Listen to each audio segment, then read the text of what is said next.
وہ خود راوی ہیں.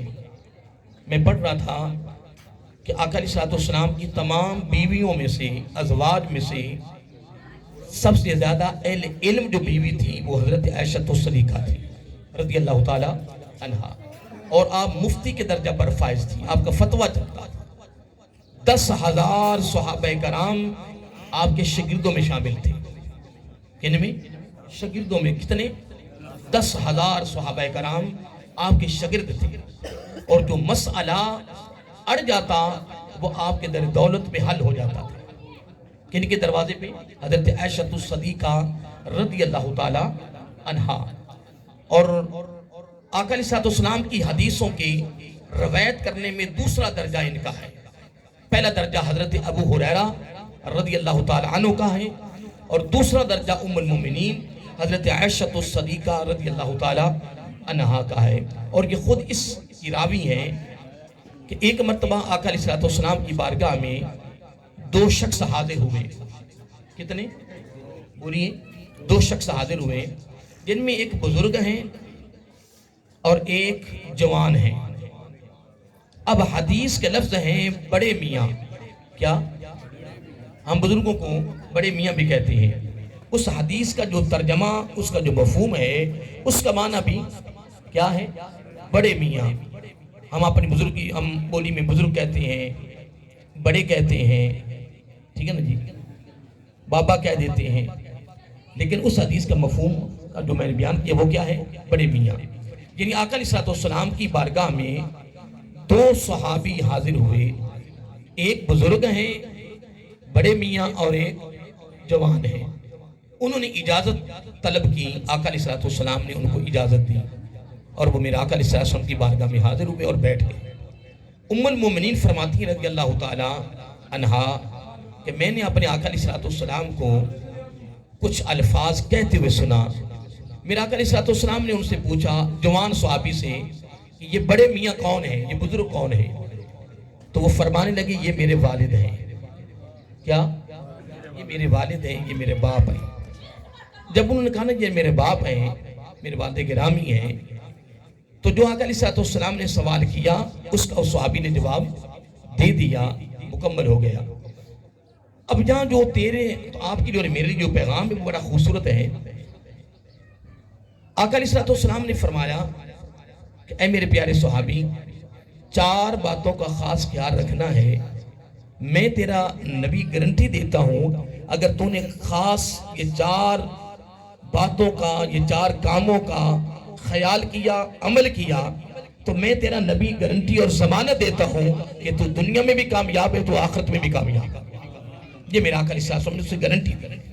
ابھی وہ 4 باتیں یا 4 عمل یا 4 صفات یا 4 فعل آقا علیہ الصلوۃ والسلام نے ابھی بیان نہیں کیے، اور اس سے قبل دنیا اور آخرت کی کامیابی کی گارنٹی پہلے دے دی ہے، ضمانت پہلے دے دی ہے. عرض کیا فدا کا ابی و امی یا رسول اللہ صلی اللہ علیہ وآلہ وسلم. آقا حکم فرمائے یہ تیرے باپ ہیں، یہ تیرے باپ ہیں، تو جب ان کے ساتھ چلنا ہے نا تو ان کے آگے نہیں چلنا. کیا؟ آگے نہیں چل رہا. بس یاد تو رہے گا نا آپ. یہ آقا علیہ الصلوۃ والسلام خصوصی تعلیم دے رہے ہیں. یہ اس صحابی کے لیے نہیں ہے، یہ قیامت کی صبح تک آنے والے ہر امتی کے لیے پیغام ہے، ہر امتی کے لیے پیغام ہے. جس طرح ہمارے محترم دعا لے رہے تھے کہ جن کے والدین سلامت ہیں، حیات ہیں، ان کی خدمت کریں، ان سے پیار کریں، آتے وقت جاتے وقت ان کی زیارت کریں، جتنا بھی ہو سکے بس ان کی بارگاہ میں آنا جانا ہوتا رہے. اور جن کی چلے گئے ہیں ان کے لیے دعائیں مغفرت کی جائے، ان کی قبروں پر بھی حاضری کیا ہوتی رہے.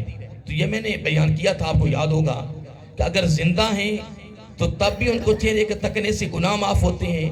اگر وہ چلے جائیں دنیا سے تو پھر ان کی قبروں پہ عام دنوں میں جاؤ، جب جی چاہے جاؤ، لیکن جمعہ کے دن میں نے خود حدیث میں پڑھا ہے کہ جو جمعہ کے دن اپنے والدین دونوں یا ایک کی قبر پہ جاتا ہے نا جمعہ المبارک کے دن، تو میرے اور آپ کے آقا علیہ الصلوۃ والسلام نے فرمایا ابھی قبر پہ کھڑا ہو کے اس نے کچھ پڑھا نہیں ہے، کوئی کلام نہیں پڑھا ہے، کچھ بخشا نہیں ہے، کوئی دعا مغفرت نہیں کی ہے، بس اس کی قبر پہ گیا، ابھی قبر کو دیکھا، حاضری دی، قبر کی زیارت.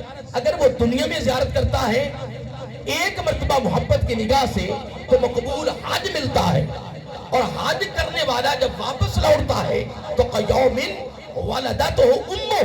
آقا علیہ السلام نے فرمایا جس نے حج کیا پھر حج کرنے کے بعد سفید کوئی ایسی کوتاہی نہیں کی جو شریعت کے خلاف ہو تو پھر قیوم ولدتہ امہ. جب وہ ایک حج جو زندگی میں ایک سال میں ایک ہے واپس لوٹتا ہے تو اس طرح ہو جاتا ہے جس طرح اس کی ماں نے اس کو آج ہی پیدا کیا. قیوم ولدتہ امہ. اس طرح ہے جس طرح وہ پہلے دن کا بچہ ہے. پہلے دن کا. عرض کیا یا رسول اللہ صلی اللہ علیہ وسلم تو جو ہم ادھر گھر میں اپنے والدین کے چہرے کو تکنے سے محبت کی نگاہ سے کیا والذی نفس بیادہ ہی میرا آقا نے قسم اٹھا دی. میرا آقا کو قسم اٹھانے کی ضرورت نہیں ہے، اس کا تو فرما دینا ہی کافی ہے. لیکن آقا نے جب سوال پوچھا تو میرا آقا نے قسم اٹھا دی. فرمایا اللہ کی عزت کی قسم جس کے قبضہ خود میں میری جان ہے، اگر ادھر حج کر کے آئے جس میں پیسے بھی خرچ ہو، محنت ہے، مشقت ہے، دن ہے، پیسہ ہے، مخصوص دن ہے، اتنی محنت مشقت جدوجہد اتنی کاوش کرنے کے بعد پھر بھی وہ مقبول ہو تو اس طرح جس طرح اس کی ماں نے اس کو آج ہی پیدا کیا ہے. فرمایا اللہ کی عزت کی قسم وہ تو محنت کے بعد وہ ایسے ہوتا ہے. تو گھر میں تو والدین کے چہرے کو محبت کی نگاہ سے تکے اسی طرح ہی ہو جاتا ہے جس طرح اس کی ماں نے اس کو آج پیدا کیا. ہم ایک بات کر رہا تھا